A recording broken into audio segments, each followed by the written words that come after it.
ముక్కోటి ఏకాదశిని ఎందుకు జరుపుకుంటామో తెలుసా? పూర్వకాలంలో మురుడు అనే ఒక రాక్షసుడు బ్రహ్మదేవునికి ఘోరమైన తపస్సు చేసి ఆయనను ప్రసన్నం చేసుకొని అపారమైన బలాన్ని పొందాడు. ఆ శక్తితో దేవలోకాలన్నీ కంపించాయి. అప్పుడు దేవతలను, ఋషులను హింసిస్తూ త్రిలోకాలను తన ఆధీనంలోకి తీసుకోవాలని ప్రయత్నించాడు ఆ రాక్షసుడు. అప్పుడు దేవతలందరూ కలిసి విష్ణుమూర్తిని శరణు కోరారు. అప్పుడు శ్రీ మహావిష్ణువు మురునితో యుద్ధం చేశాడు. ఆ యుద్ధం వేల సంవత్సరాలు సాగినా కానీ మురుడు మాత్రం మరణించలేదు. యుద్ధంలో అలసిపోయిన విష్ణుమూర్తి భద్రకాశ్రమానికి వెళ్ళి ఒక గుహలో విశ్రాంతి తీసుకున్నాడు.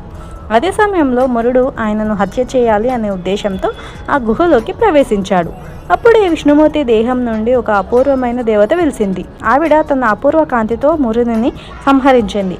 ఆ తర్వాత మేల్కొన్న విష్ణువు ఆమెను చూసి ఆశ్చర్యపోయి, నీవు ఎవరు అని అడిగాడు. అప్పుడు ఆ దేవత వినయంగా, ప్రభు, నేను మీ శక్తి నుంచి పుట్టాను అని చెప్పింది. అప్పుడు ఆమె భక్తికి మెచ్చిన విష్ణుమూర్తి, నీవు ఏకాదశి దేవతగా ప్రసిద్ధి చెందుతావు. ఆ రోజు నాడు నన్ను భక్తితో ఉపవాసం చేసి పూజించే ప్రతి ఒక్కరికి నేను మోక్షం ప్రసాదిస్తాను అని వరాన్ని ఇచ్చాడు. అదే రోజు ధనుర్మాస శుక్లపక్ష ఏకాదశి అనే వైకుంఠ ఏకాదశి. ఈ రోజున వైకుంఠ ద్వారం తెరుచుకుంటుంది. ఉపవాసం, భజన, జపం చేసిన భక్తులు విష్ణు కృపతో పాపాల నుండి విముక్తులు పొందుతారు అని మన పురాణాలు చెబుతున్నాయి.